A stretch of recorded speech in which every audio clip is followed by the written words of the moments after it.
That was the night I called my brother.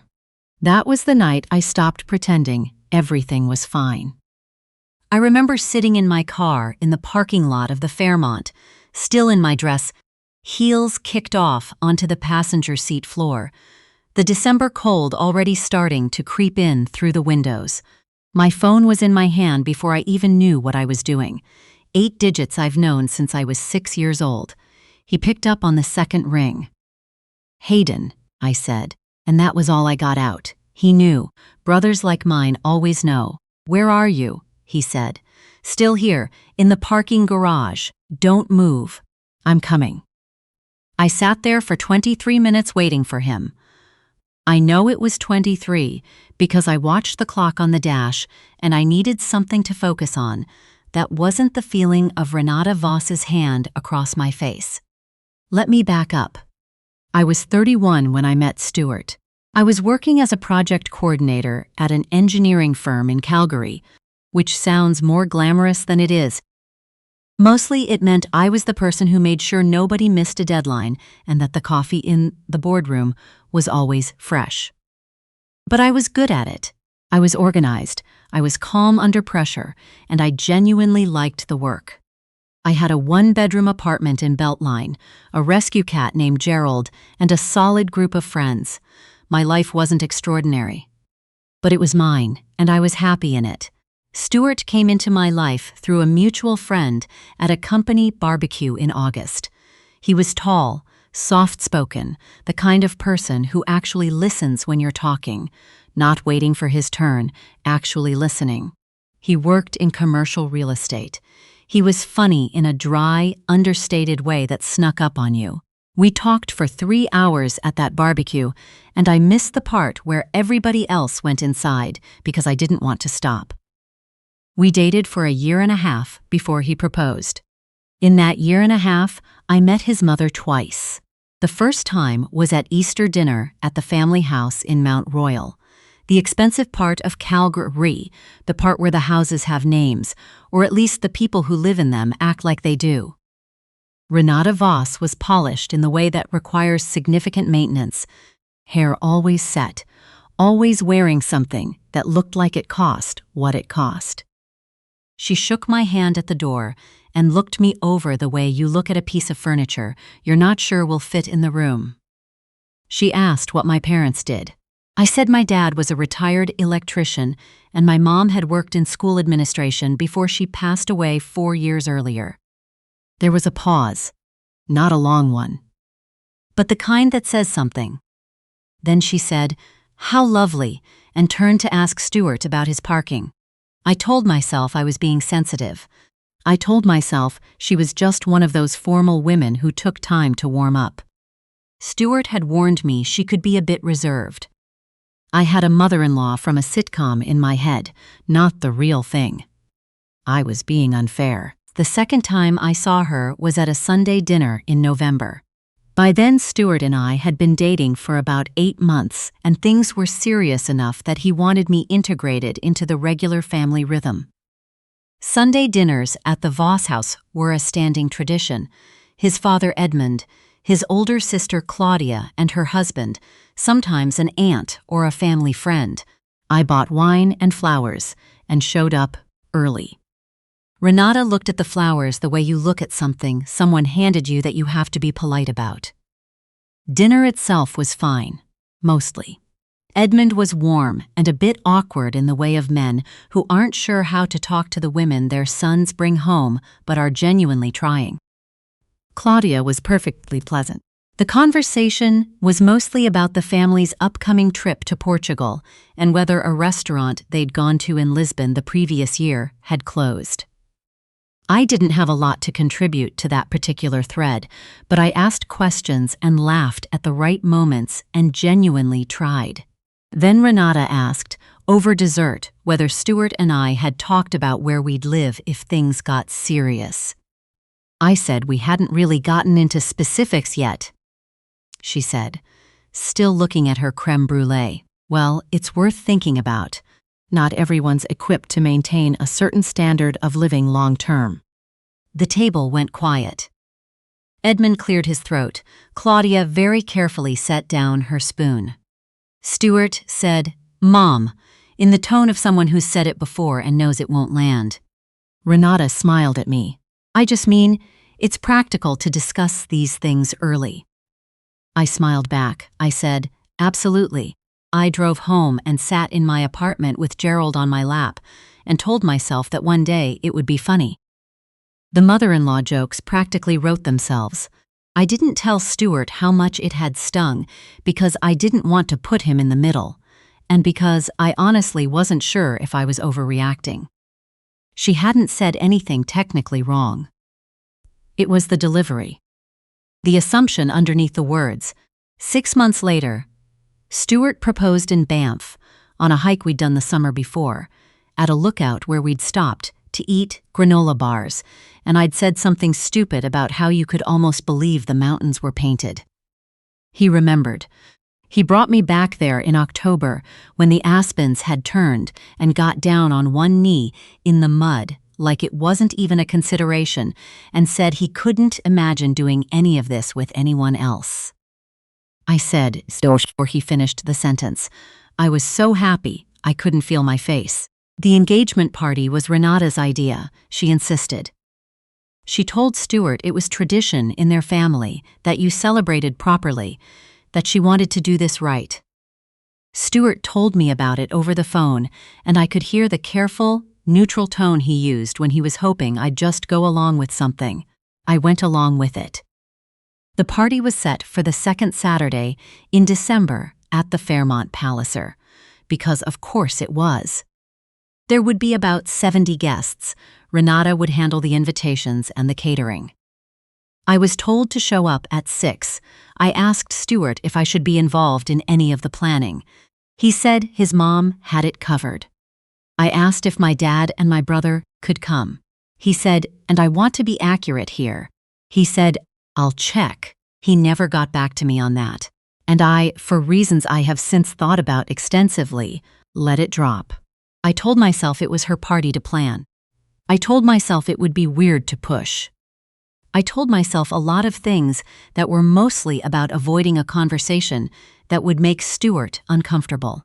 So on the second Saturday in December, I arrived at the Fairmont Palliser in a forest green dress I'd spent 3 weeks finding, with my hair done and my good earrings in, and my dad and my brother at home, because nobody had ever sent them an invitation. My dad had offered to come anyway, just to be nearby. I'd told him not to, that it would be fine. He'd said, "I'll have my phone on," and I'd kissed him on the cheek and gone. The room was beautiful. I'll give Renata that. Ivory and gold, candlelight, flowers that probably cost more than my monthly grocery budget. I knew maybe 4 people in the room. Stuart was at the door greeting guests, and he looked so relieved when I walked in, like he'd been holding his breath. He took my hand and squeezed it and said I looked beautiful, and I believed him. For the first hour, I was fine. I talked to Edmund, who was genuinely sweet, and asked about my work with what seemed like real interest. I talked to Claudia, who was easier one-on-one than at family dinners. I had a glass of champagne and tried not to feel like a tourist in my own engagement party. Then the thing with Kelsey happened. Kelsey was a family friend. I'd heard her name a few times but hadn't met her before that night. She was around Renata's age, the type of woman who has strong opinions about wine regions and says things like, "We summered," without irony. She found me near the appetizer table and said, very pleasantly, that it was so lovely to finally meet me. Then she said, "Renata tells me you're in some kind of administrative work?" I said I was a project coordinator at an engineering firm. "Oh," she said, "so the office support side of things." I want to be clear. I don't think Kelsey was being malicious. She was being thoughtless, which is its own category of problem, but I don't think she meant to land that particular blade. She moved on to tell me about her daughter's career in investment banking, and I smiled and nodded and thought about Gerald at home and whether I'd remembered to leave out enough dry food. I found Stuart about 20 minutes later and told him quietly that I was feeling a little sidelined and would appreciate it if we could stick together for a bit. He nodded and said of course, and then his Uncle Barry appeared and pulled him into a conversation about the flames, and I stood next to him for 6 minutes before I gave up and drifted away. I was standing near the windows with a second glass of champagne when Renata found me. She came with a group of 3 women I didn't know, moving through the room like she was doing a walkthrough of her own home, making sure everything was in order. She stopped in front of me. The 3 women fanned out slightly to either side, the way people do when they're watching something. "Having a good time?" she said. "It's a beautiful party," I said. "Thank you for everything you've put into this." She looked at me. Her expression didn't change. Then she said, loud enough for those 3 women to hear, "Stuart's father and I worked very hard to build what this family has. I need you to understand that." I said carefully, "I have a lot of respect for what your family has built." She said, "Do you?" Not like a question. "Renata, my son has a certain life," she said, "certain expectations. I'm not sure you've thought seriously about whether you can meet them." The thing about moments like that is that time doesn't slow down the way it does in movies. It speeds up. My ears started ringing a little. I kept my face very still and said, "I think that's something Stuart and I are handling." "Stuart is too kind for his own good," she said. "He doesn't see what I see." One of the women behind her shifted uncomfortably. "I noticed that," I said, still quiet, still controlled. "I'm not sure this is the right time or place." And that's when she slapped me. Open-handed across my left cheek, not hard enough to knock me sideways, but hard enough. Hard enough that the sound carried. Hard enough that the 2 people nearest to us turned around immediately. The room didn't stop, but the immediate circle of it did. 3 seconds of a different kind of quiet. I didn't move. I was holding my champagne glass, and I kept holding it. I didn't cry. I didn't say anything. I just stood there with my cheek stinging and looked at her, and I remember thinking, very clearly, "So this is who you are."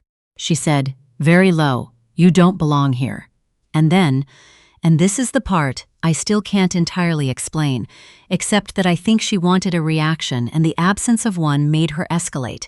She slapped me again. Same cheek. A little harder. People saw. At least 8 people saw, that I counted later. Someone nearby made a sound that wasn't quite a word. I set my champagne glass down on the windowsill. I took my phone out of my clutch. I walked to the edge of the room, past a woman in a silver dress, who reached out and touched my arm and said, "Are you okay?" And I nodded without stopping, and I found a quiet corridor near the event room entrance, and I called my brother. "Hayden," I said, and that was all I got out. He knew. "Where are you?" he said. "Still here. In the parking garage." "Don't move. I'm coming." But before I went to the parking garage, I went back into the room. I want to explain why, because people have asked. I went back in because I was not willing to disappear. I was not going to let her watch me leave like something she'd shoot out. I went back in, and I found Stuart, who was across the room and hadn't seen, and I stood next to him for a moment until he looked at my face and went still. "What happened?" he said. I said quietly, "Your mother hit me. Twice. In front of people." He went very pale. He looked across the room to where Renata was now speaking to Edmund, composed, champagne in hand. He said, "She what?" I said, "I'm leaving. I'm going to call my brother. I want you to do whatever you need to do tonight, and we will talk tomorrow." He said, "Mara, wait." I said, "Tomorrow, Stuart." And I left. My brother Hayden arrived at the Fairmont in 34 minutes, which meant he'd been speeding. He's 2 years older than me, works in supply chain logistics, and is one of those people who becomes extremely quiet and very precise when he's angry. He sat in the driver's seat and listened to everything I said. He didn't interrupt. When I finished, he sat for a moment. Then he said, We're going to my place. And tomorrow, before you talk to Stuart, you're talking to Dad." We went to his place.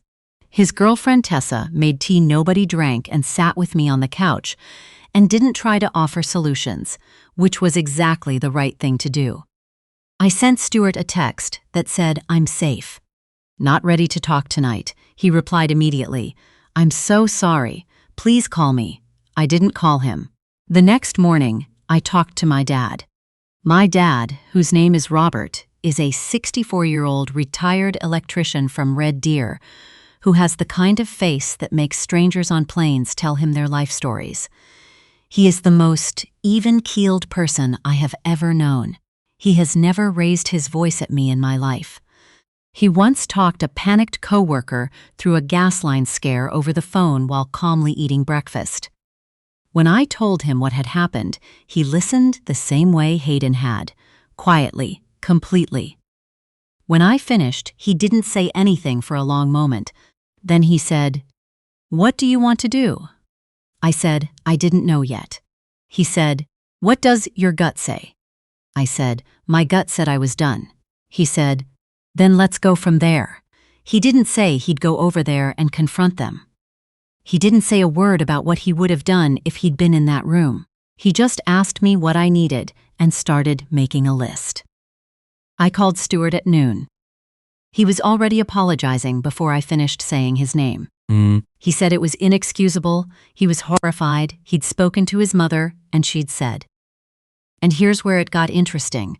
She'd said that I'd provoked her, that I'd made a remark about the family's money, that I'd been condescending to her guests. I said, "Stuart, you know me. Do you believe that?" There was a pause. Not a long one, but the kind that says something. I said, "That pause is your answer, isn't it?" He said, "No, Mara, I believe you. I do. She's my mother." "I know she is," I said. "She's not going to change overnight, but I can talk to her. We can figure this out. She assaulted me at our engagement party, Stuart. In front of your family and friends, I have a red mark on my face. I know. I'm so sorry." "Has she apologized?" Another pause. This one told me everything. I said, "So she's told you a story that puts the blame on me. She hasn't apologized, and you'd like me to figure this out." "I'm not saying that. Does your family know what she did?" He went quiet. "Stuart, does your family know?" "I talked to my dad," he said. He's handling it." "What does handling it mean?" "He's going to speak with her." "And your sister? Your aunts and uncles? The people who were there?" "I'd rather this not become a hole." "A hole what?" I said. He didn't finish the sentence. I said, "I need to think. I'll call you." What I didn't know yet was that Renata had spent the night making phone calls. I found out the next day through Claudia, who called me, unexpectedly, from a number I didn't recognize. Claudia said she'd gotten my number from Stuart, and she hoped it was okay that she was calling. Her voice was strange. "Careful," she said. "I was there last night. I saw what happened." I said, "Okay," she said. "I've been trying to decide whether to call you since midnight." A pause. "My mother has been calling people, telling them that you'd had too much to drink and that she was defending herself." I said nothing. "I know that's not what happened," she said. "I was 20 feet away." I thanked her. I asked her what she was going to do with that. She said she didn't know. She said she was sorry. She said, "I love my mother, but she's done things like this before."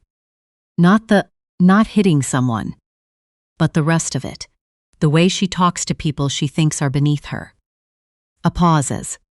"I thought Stuart had told her to stop." I said, "He told her to stop?"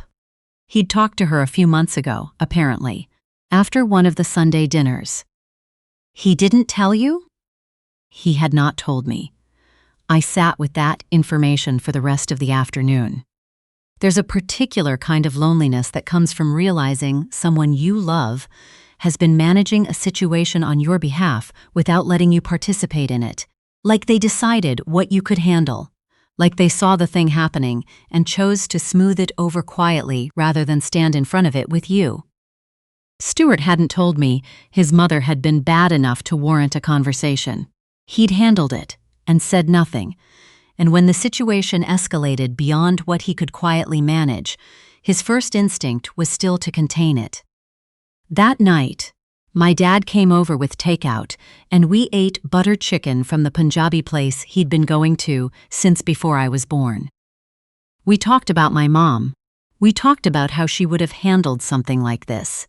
He said, "She would have been furious.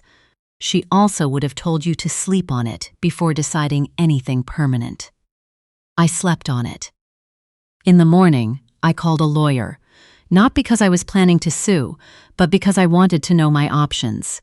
The lawyer, a woman named Patricia who a friend had recommended, told me that in Alberta, what Renata had done constituted assault under the criminal code, full stop. I could make a police report. Given the number of witnesses and the public setting, there was a reasonable basis for charges. I didn't file a report that week. I want to be clear about why. It wasn't because I was too scared or too uncertain or because I'd forgiven her. It was a deliberate choice, and I made it with full information in hand. I wanted Stuart to have the chance to do the right thing on his own. I gave him a week. That week, he called every day. He was sorry. He was appalled. He understood if I needed time. He was going to make sure his mother apologized. He said all the right things with the genuineness of someone who meant them completely and understood almost nothing about what had to happen next. On day 6, he told me his mother had agreed to call me. She called that evening. I put it on speaker so Hayden, who was at my apartment, could hear. She said she was sorry if I'd felt upset by the events of Saturday evening. That was the whole apology. Verbatim. Sorry if I'd felt upset by the events. Not sorry for hitting me, not acknowledging that she'd hit me. Not sorry for the things she'd said before she hit me, or the phone calls she'd made after, or the story she'd put into circulation about me being drunk and provocative. Sorry if I'd felt upset, I said. Thank you for calling, Renata. And I hung up. I called Stuart 20 minutes later. I said, I spoke with your mother. He said, I know, she told me. She said it went well. I said, she told you it went well. She said you seemed okay. I took a breath. Stuart, she didn't apologize. She said she was sorry if I'd felt upset. That's not an apology. Silence. Has she told you what she actually said to me before she hit me? Not her version. What she actually said? More silence. Has she acknowledged to you that she hit me at all? She said there was a confrontation and things got physical. She slapped me twice, Stuart, twice, in front of your family. And her apology was sorry if you felt upset. I could hear him breathing. I said, I need you to tell me what you want here. Not what you're hoping for, what you actually want. He said, I want to marry you. I want us to figure this out. I said, can you tell her she needs to give me a real apology? Not a sorry, if an actual acknowledgement of what she did. He said, I can try. And if she won't? There was a long pause. Stuart, if she won't, what happens then? He said, she's my mother, Mara. I said, I know. I said, I know she is. And I understood, in that moment, completely. I didn't think he was a bad person. I didn't hate him. I understood that he loved me. And that he loved her, and that he was standing in the middle of something he didn't have the tools to resolve. I understood that this was probably not going to change. That in 5 years, in 10, in 20, I would still be the person he was quietly managing his mother around. I would still be on the outside of something. I would be in that house every Christmas, every Easter, every Sunday dinner that became mandatory, and she would never, ever see me as anything other than the thing that had taken her son. I called my dad. I said, I think I know what I want to do. He said, tell me. I said, I want to end it. He didn't try to talk me out of it. He said, okay. Do you want me there when you talk to him? I said no. I needed to do that part alone. I called Stuart the next morning. I said, I need to tell you something, and I need you to hear me all the way through before you respond. He said, "Okay." I said, "I love you. I want you to know that's real, and I'm not saying it to soften this. I've been thinking about your mother, and about what happened, and about the conversation we had last night. And I think what I realized is that the issue isn't just your mother. The issue is that you knew she had a problem with me, and you tried to handle it by talking to her privately without telling me. You decided what I should know about my own situation.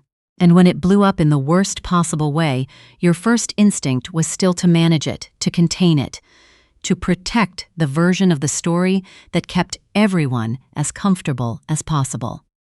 And I understand why you did that. I'm not saying you did it to hurt me. But I can't spend my life being managed. I need a partner who stands next to me, who tells me the truth even when it's hard, who doesn't wait until things are unsalvageable to say, here's what's actually been happening.